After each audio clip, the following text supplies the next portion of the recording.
Cut off जानना बहुत important चीज है। कॉलेज का ब्लॉग मैं ऑलरेडी आपको देख चुकी हूँ एचबीडीयू कानपुर का, और वो आपको स्टूडेंट के रिव्यू के साथ मैंने आपको डिलीवर किया था कि ताकि आपको कॉलेज में सारी ब्रांच के बारे में पता चल सके कि कैसी ब्रांचेस है, वो भी स्टूडेंट्स के माध्यम से। तो अभी हम लोग बात करें अगर cut. Hello students, welcome to our YouTube channel. JEE advance के बच्चों एग्जाम हो चुका है और एक्सपेक्टेड क्या आपको कट ऑफ आना चाहिए, हो सकता है जो रिजल्ट आने के बाद, उस पर मैं आपको ऑलरेडी एक वीडियो दे चुकी हूँ। अब हम बात करें सेपरेट कॉलेजेस के बारे में जहां पे सेपरेट काउंसलिंग होती है और वहां पे जेई मेंस की रैंक कंसीडर की जाती है। तो स्टूडेंट्स काफी समय से ये क्वेरी पूछ रहे थे कि मैम हमको कुछ ऐसे कॉलेज सजेस्ट करिए जो कि अपनी सेल्फ काउंसलिंग कराते हैं और जेई मेंस की रैंक को एक्सेप्ट करते हैं। मेरी बहुत अच्छी रैंक नहीं आ पाई है और मैं उम्मीद कर रहा हूँ कि मुझे कोई स्टेट का कॉलेज ही मिल जाए। तो बच्चों, जब स्टेट के कॉलेज की कोई हम बात करते हैं तो अगर हम उत्तर प्रदेश या फिर नॉर्थ रीजन पे लाई करते हैं तो सबसे पहले हमारे दिमाग में आता है एचबीटीयू कानपुर। एचबीटीयू कानपुर हमारा जो इंस्टीट्यूट है, यहाँ पे काफी सारी ब्रांचेस हैं और यहाँ का प्लस पॉइंट हम लोग अगर देखें तो स्टूडेंट्स यहाँ पे ज्यादा रैंक पे भी बच्चों को कॉलेज अलॉट हो जाता है। जेई मेंस में अगर आपकी 1 लाख 2 लाख 3 लाख 4 लाख तक भी रैंक है तो आपको एचबीटीयू कानपुर अलॉट हो जाएगा। अब बात ये आती है कि बच्चों की हमारी जो यहाँ पे ब्रांचेस हमें मिलेंगी, इतनी ज्यादा रैंक पे मैम आप बोल रहे हो कि हमको कॉलेज मिल जाएगा, बट इतनी ज्यादा रैंक पे जो ब्रांच मिलेंगी, क्या उसका हमें स्कोप है, क्या उसका प्लेसमेंट है और उसमें क्या फ्यूचर हो सकता है? तो ये सारे डाउट्स फिर आपके मन पे आते हैं। तो बच्चों, ये सारी ही चीजें हम लोग इस वीडियो में कवर करने वाले हैं, तो वीडियो को पूरा एंड तक देखेंगे, कोई भी मिस नहीं करेगा। और चैनल को सब्सक्राइब नहीं किया है तो सब्सक्राइब जरूर कर लेना भाई, ठीक है। चलो शुरू करते हैं हमारा एचबीटीयू कानपुर के बारे में डिस्कशन। तो पहले हम लोग बात करेंगे इसमें एलिजिबिलिटी क्या है, फिर हमारा एडमिशन प्रोसेस, एक्सपेक्टेड इसका कट ऑफ रहता क्या है या इस बार क्या हो सकता है। ऑलमोस्ट लास्ट ईयर्स के अनुसार अगर हम लोग देखें तो कुछ सालों पहले, दैट मीन्स 2 या 3 साल पहले अगर हम देखें तो एचबीटीयू कानपुर एकदम ही एंड तक भी मिल रहा था।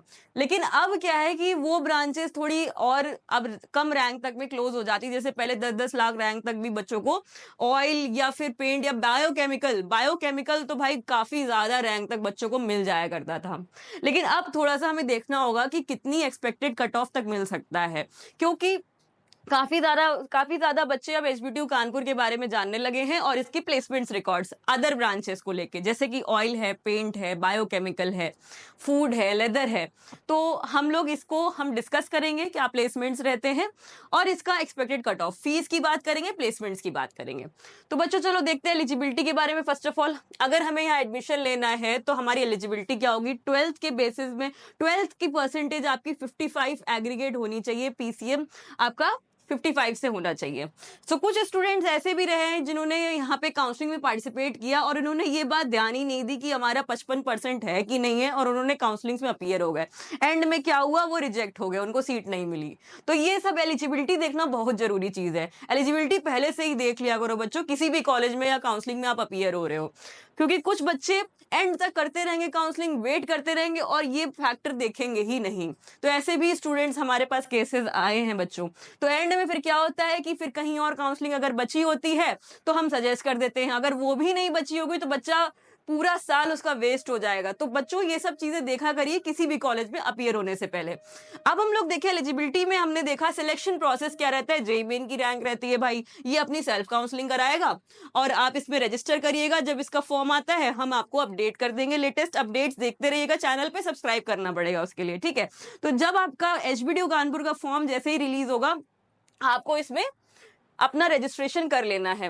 अगर आपने फ्रेश रजिस्ट्रेशन बच्चों नहीं भी कर पाए एचबीटीयू में तो आप स्पॉट राउंड में डायरेक्टली भी एनरोल कर सकते हैं, क्योंकि फ्रेश राउंड्स में भी आप रजिस्ट्रेशन करेंगे, फीस देंगे, और अगर आपकी रैंक ज्यादा है तो रैंक ज्यादा पे स्पॉट राउंड पे ही मिलेगा और उसमें भी आपको रजिस्ट्रेशन करना पड़ेगा। तो आप ये थोड़ा सा एनालाइज करिए कि हमें फ्रेश राउंड में बैठना है कि हमें स्पॉट राउंड में बैठना है, दोनों में आप रजिस्टर कर सकते हैं डिफरेंटली। अब हम लोग नेक्स्ट देखते हैं यहाँ पे एडमिशन प्रोसेस क्या रहता है। जैसा कि मैंने बताया, जेईई मेन की रैंक के द्वारा आपको यहाँ पे एडमिशन मिलता है और आप जैसे ही आपको यहाँ पे अलॉट हो जाएगा काउंसलिंग के माध्यम से, फर्स्ट राउंड में या सेकंड राउंड में या थर्ड राउंड में या स्पॉट राउंड में, तो आप इसमें फीस सबमिट करिए और अपनी सीट को ब्लॉक करिए। तो इस तरीके से आप इसमें एडमिशन ले सकते हैं गाइस। अब हम लोग देखिए इसमें फी क्या रहती है।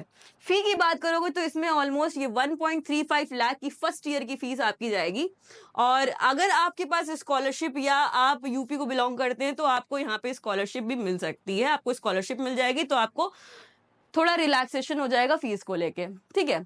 अभी हमने जैसे बात करी 10+2 पे कितनी परसेंटेज चाहिए वो मैंने आपको बताया, और एप्लीकेशन डेट की बात करें तो 10 जून से 3 जुलाई तक का आपका एप्लीकेशन डेट ऑलमोस्ट आने वाला है, ठीक है।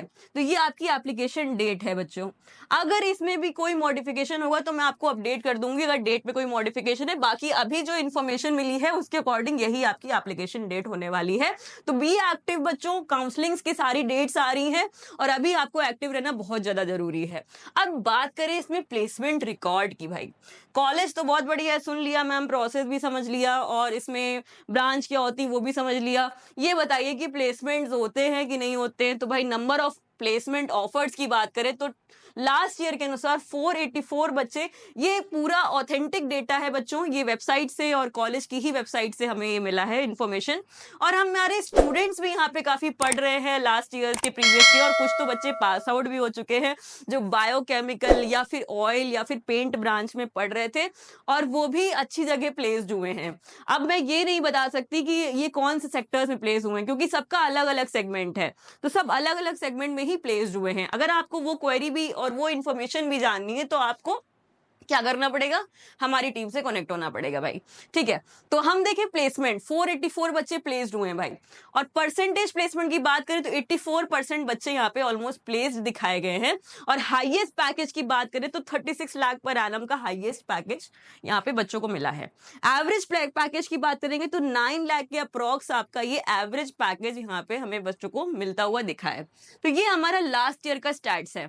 और अगर हम 22 की बात करें तो ये स्टैट्स में ऑलरेडी आपको डिस्कस कर चुकी, फिर भी हम देख लेते हैं कि इसमें एवरेज पैकेज क्या गया है। ऑलमोस्ट 8 लाख पर एनम के अप्रॉक्स एवरेज पैकेज गया है और हाईएस्ट पैकेज 44 लाख के आसपास हमारा हाईएस्ट पैकेज गया हुआ है। तो ये हमारा प्लेसमेंट रिकॉर्ड है, काफी अच्छा है, बढ़िया है कि नहीं भाई? कमेंट करते रहना और नेक्स्ट टॉपिक किस पे चाहिए वो भी कमेंट कर देना। देन हम देखते हैं कट ऑफ। कट ऑफ जानना बहुत इंपॉर्टेंट चीज है। कॉलेज का व्लॉग मैं ऑलरेडी आपको देख चुकी हूँ एचबीडीयू कानपुर का, और वो आपको स्टूडेंट के रिव्यू के साथ मैंने आपको डिलीवर किया था कि ताकि आपको कॉलेज में सारी ब्रांच के बारे में पता चल सके कि कैसी ब्रांचेस है, वो भी स्टूडेंट्स के माध्यम से। तो अभी हम लोग बात करें अगर कट ऑफ की बच्चों, तो कट ऑफ किया जाता है आईटी ब्रांच का। अगर हम लोग देखें होम स्टेट कोटा पे तो 33,000 के अप्रॉक्स हमारा यहाँ पे कट ऑफ है लास्ट ईयर का। तो हम एक्सपेक्ट कर सकते हैं बच्चों कि अगर हमारी 35,000 30,000 तक आसपास रैंक है तो हमें 35,000 तक तो हमें यहाँ पे मिल सकता है। तो बच्चों स्पॉट राउंड में थोड़ा और ज्यादा रैंक तक मिलेगा। ऑब्वियसली ये स्पॉट राउंड का एक्सपेक्टेड कट ऑफ नहीं है, ये उसके प्रीवियस राउंड्स का कट ऑफ है। दैट मीन्स स्पॉट राउंड में हमें और ज्यादा रैंक तक ये कॉलेज मिलेगा। अब स्पॉट राउंड तक कितनी रैंक तक मिलेगा इस पे मैं आपको एक सेपरेट वीडियो दूंगी, क्योंकि कुछ बच्चे क्या होते हैं कि फ्रेश राउंड ही अटेम्प्ट करते हैं और हो सकता है कि उसी में उनको एक ये कॉलेज में ब्रांच अच्छी मिल जाए। या फिर अगर आपकी इतनी रैंक है 33,000 35,000 तो आपको हो सकता है आप जोसा की काउंसलिंग या फिर सीसैप में पार्टिसिपेट करें तो आपको कोई एनआईटी या ट्रिपल आईटी मिल जाए और आपका मूड स्विंग हो जाए कि नहीं मुझे तो एनआईटी नेशनल इंपॉर्टेंस के कॉलेज में जाना है, स्टेट गवर्नमेंट में नहीं पढ़ना है। तो ये सारे फैक्टर्स भी देखने होते हैं और सीट्स लेफ्ट वैकेंट हो जाती है, स्पॉट राउंड में ज़्यादा रैंक तक मिल जाती है सीट। तो इस तरीके से बेटा काउंसलिंग होती है। अब हम बात करें ईसी ब्रांच की। ईसी में अगर हम लोग देखें अदर स्टेट वाला बच्चा अगर अप्लाई कर रहा है एचबीडीयू में तो हमें 27,000 तक क्लोजिंग रैंक पे यहाँ पे अलॉट हो जाता है कॉलेज, ठीक है। अब हम होम स्टेट में बात करें तो ये 40,000 तक लास्ट ईयर में मिला है। तो ये अगर हम स्पॉट राउंड में बात करेंगे थोड़ा और ज्यादा रैंक तक भी मिल सकती है, ठीक है। सिविल की बात कर लेते हैं। होम स्टेट कोटा पे ऑलमोस्ट 66,000 तक ये बच्चों मिला हुआ है, 66,000 पे मिला हुआ है लास्ट ईयर। तो हम मान सकते हैं कि 65 तक हमारी सेफ रैंक है अगर हमें सिविल लेनी है यहाँ पे, ठीक है। समझ में आ रहा ना बच्चों? अब हम लोग नेक्स्ट ब्रांच देखें। यहाँ पे सिविल के बाद हमारी जो ब्रांच यहाँ पे है वो है कंप्यूटर साइंस। भाई ड्रीम ब्रांच है ये, सबको कंप्यूटर साइंस चाहिए ना, है कि नहीं? कमेंट करते रहना भाई। कंप्यूटर साइंस में देखें होम स्टेट पे 22,000 की क्लोजिंग रैंक तक ऑलमोस्ट हमें कंप्यूटर साइंस यहाँ पे अलॉट होती दिखी है।